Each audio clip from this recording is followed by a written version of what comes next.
ساهلين وسهلين البنات، ان شاء الله كامل تكونوا لاباس بصحه. رمضانكم ان شاء الله نصوموه بالصحه والهنا. اليوم البنات وصفه جديده في رمضان هذا، جيتكم بوصفه لي طارتولات مالحين، يعني لي كيش اللي كانوا البنات بزاف طلبوها مني في التعليقات. هنا البنات اول حاجه يا البنات نبداو بالمقادير. ديت هنايا 250 غرام من الفرينه، 125 غرام زبده ما يعادل نصف علبه تاع 250 غرام زبده. اديت قرصه ملح، صفار بيضاء وما بارد باه نضمو العجينه تاعنا. اول حاجه يا البنات في غيسيبيون ندي الفرينه تاعي اللي هي نعاودو 250 غرام فرينه مع نزيدو عليها 125 غرام تاع الزبده تاعنا، ونحاولوا ندخلوا الزبده تاعنا كامل في الفرينه، يعني نبسوها مليح البنات حوالي ربع ساعه. دخلوا الزبده تاعكم مليح باه تجيكم الوصفه مضمونه 100%. نزيدو قرصه ملح تاعنا، نزيدو صفار البيضاء، قلنا صفار بيضاء وليس بيضاء كامله.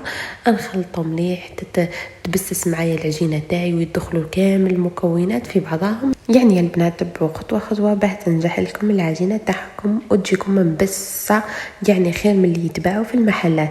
هاو البنات مع الغلا هذا تاع هاد الايامات وتزيدوا تفسدوا العجينه، اي والله غير يطلقوكم ورجعلتكم. ما لاحظوا ورواحكم مليح وتبعوا مليح الوصفه معايا. نزيدو هنايا نجي مع بسستها مليح، ومع الاخر زدت شويه ماء يا البنات ونبداو نخلطو حتى نتحصلوا على عجينه. ما تكثروش البنات الماء، انا ما استعملتش كاس كامل تاع الماء، غير جوست ربع كاس تاع الماء. وطميت العجينه تاعي، وهنا بعد ما طميتها نحطها على البلوط طرافاي تاعي ونبدا نخدم فيها بيديا بهذه الطريقه اللي راكم تشوفوا فيها يعني تحلوها هكا بيديكم، ماشي تعجنوها كيما راني ندير انا. يعني الصوره راهي توضح كل شيء البنات. حوالي ربع ساعه يا البنات ونجيب ليمول تاعي ونبدا نخدم فيها عادي. انا البنات كنت شريت هاد ليمول اللي تنحاو من تحت، وكانوا عندي وحدين قدام يعني ما يتنحاو. انا البنات هذو عجبوني بزاف، يساعدوك بزاف، يعني بلا ما تدهني ليمول تاعك لا زبده لا والو، يعني يطيروا لك يطيبوا.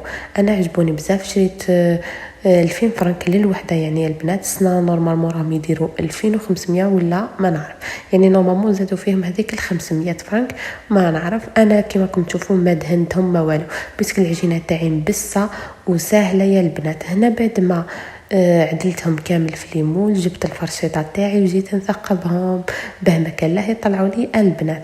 نثقبهم هكا مليح ونلوحهم في المجمد حوالي ربع ساعه. ونحط الكوشه تاعي البنات تسخن ولا كويزينير ولا اللي عندها الفور، كل وحده منكم واش عندها. اما هما البنات الخطوه تاع المجمد ما تنساوهاش البنات باه يقعدوا لكم بنفس لا فورم، يعني ما يتغيروا ما يروحوا ما يجيو، يقعدوا لكم هكا شابين كيما خدمتوهم. هنا انا بعد ما حطيتهم في المجمد حوالي ربع ساعه جيت حطيتهم في الكويزينير تاعي وخليتهم الزيت مع البنات، طيبتهم من تحت وزدت لهم من الفوق. وشوفوا هنا النتيجه كيفاه كانت معايا، ان شاء الله تكون عجبتكم النتيجه. يعني جاو مبسين يتفتوا البنات ما نحكي لكمش، طابوا لي من تحت من الفوق ساهلين، ما لصقوا لي في ليمون ما والو. يعني اروع عجينه سيتها اللي يومنا هذا في لي طارتولات كانت هذه، يعني البنات في 5 دقائق سقت عليا، يعني سهله ماهله. ان شاء الله يكون عجبكم فيديو اليوم، وان شاء الله نلتقاو في فيديو جديد مع وصفات جديده. ما تنسوش الاشتراك في القناه.